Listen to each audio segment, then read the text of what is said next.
Students, आज हम आपको एक्सप्लेन करेंगे class 10th NCERT Hindi chapter 16 नौबत खाने में इबादत। और इस चैप्टर के जो राइटर हैं, जो लेखक हैं, वो उनका नाम है यतीन्द्र मिश्र। स्टूडेंट्स, हम आपको बता दें यतीन्द्र मिश्र का जन्म सन 1977 में अयोध्या उत्तर प्रदेश में हुआ था। और इन्होंने जो अपनी रचनाएं की हैं, युवा रचनाकार के रूप में अपने आप को इन्होंने स्थापित किया है। और कविता और संगीत के अलावा बहुत सारी इनमें आर्ट स्किल यानी बहुत सारी ललित कलाएं भी इनके साथ चलती रही हैं। और ये उसमें एक्सपर्ट अगर बोलें तो अतिशयोक्ति नहीं होगा। और हम आपको ये बता दें कि नौबत खाने में इबादत जो है, प्रसिद्ध शहनाई वादक जो थे उस्ताद बिस्मिल्लाह खां, इनके ऊपर ये लिखी गई है। बहुत ही रोचक शैली में इन्होंने इस रचना को इन्होंने चित्रित किया है।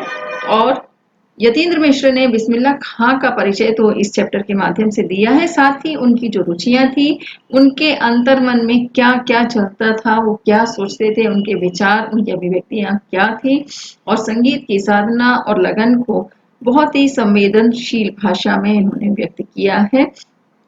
और उन्होंने ये भी इस चैप्टर के माध्यम से स्पष्ट किया है कि संगीत एक आराधना है।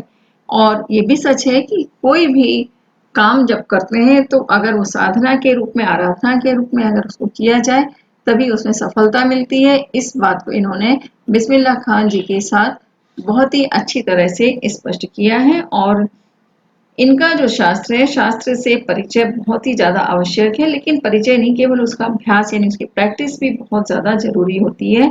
जो गुरु और शिष्य परंपरा रही है उसको इन्होंने पूरी तन्मयता से इसमें निभाया और बताया भी है कि इस सब चीज के लिए धैर्य भी यानी पेशेंस बहुत ही आवश्यक है।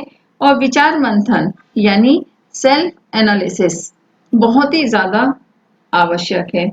और यतीन्द्र मिश्र जी के बारे में अगर बताएं तो इन्हें क्लासिकल म्यूजिक का भी बहुत ही अच्छा ज्ञान रहा है और बहुत ही अच्छे जानकार हैं इस क्लासिकल म्यूजिक के। और इस पाठ में उन्होंने इसकी कई सारी अनुभूतियां भी प्रस्तुत की हैं। और जो पाठ को बार बार अगर पढ़ने के लिए बार बार आकर्षित करती हैं, यानी इतना रोचक तरीके से इन्होंने इस पाठ को लिखा है कि पाठक का मन बार बार इस चैप्टर को पढ़ने के लिए होता है। और भाषा इसमें इन्होंने बहुत ही सहज और बहुत ही फ्लो में लिखी यानी प्रभावमयी है। और प्रसंग और संदर्भों का इन्होंने बहुत ही अच्छी तरह से भरपूर उपयोग किया है। तो स्टूडेंट्स, इसमें आज हम आपको एक्सप्लेन करेंगे। पहला क्वेश्चन जो है, शहनाई की दुनिया में डुमराव को क्यों याद किया जाता है? तो इसका आंसर इस तरह से लिखेंगे कि मशहूर शहनाई वादक जो थे उस्ताद बिस्मिल्लाह खां, इनका जन्म डुमराव गांव में ही हुआ था।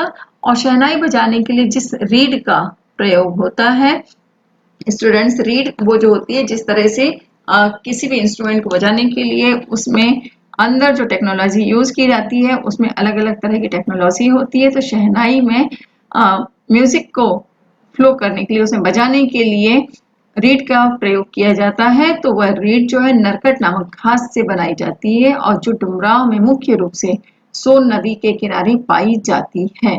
स्टूडेंट, जिस तरह से गिटार या सितार को बजाने के लिए जिस तरह से तारों का उपयोग होता है, इसी तरह से शहनाई को बजाने के लिए रीड का उपयोग किया जाता है। और इसी कारण से शहनाई की दुनिया में डुमराव का बहुत ही अधिक महत्व है। फिर नेक्स्ट क्वेश्चन है, बिस्मिल्लाह खां को शहनाई की मंगल ध्वनि का नायक क्यों कहा गया है? स्टूडेंट्स, मंगल ध्वनि जो होती है, जो किसी शुभ काम के समय बजाई जाती है, जिस तरह की म्यूजिक, उसको मंगल ध्वनि बोला जाता है। और शहनाई एक ऐसा वाद्य है कि जिसे मांगलिक अवसरों पर ही बजाया जाता है, यानी किसी शुभ काम पर शहनाई का बजाया जाना बहुत ही अच्छा माना जाता है। और बिस्मिल्लाह खां का शहनाई वादक के रूप में सबसे ऊपर स्थान है, यानी सर्वश्रेष्ठ स्थान माना जाता है। 15 अगस्त, 26 जनवरी, शादी या मंदिर में इस तरह के जो मांगलिक स्थल होते हैं, यहाँ पर शहनाई वादन किया जाता है। और इसी के द्वारा इन्होंने प्रसिद्धि भी प्राप्त की है।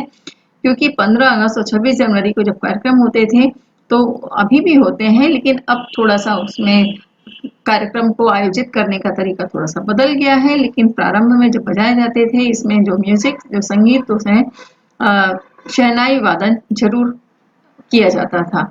समय के साथ बदलाव की जो मांग होती है उसके अनुसार कार्यक्रम में भी बदलाव हुए हैं और उस्ताद बिस्मिल्लाह खां ने शहनाई को जो है पूरे विश्व के स्तर पर अद्वितीय यानी अद्भुत स्थान दिलाया है और इन्हीं कारणों की वजह से बिस्मिल्लाह खां को शहनाई की मंगल ध्वनि का नायक भी कहा गया है। फिर नेक्स्ट क्वेश्चन है सुशिर वाद्यों से क्या अभिप्राय है? शहनाई को सुशिर वाद्यों में शाह की उपाधि क्यों दी गई होगी? स्टूडेंट्स, हम आपको पहली बात तो ये बता दें, सुशिर वाद्य जो है वाद्य के प्रकारों में से एक वाद्य होता है जो एक सुराख वाला यानी एक पाइप तरह का एक कोई वाद्य होते हैं, उनको जिसको फूंक कर बजाया जाता है उन्हें सुशिर वाद्य कहा जाता है।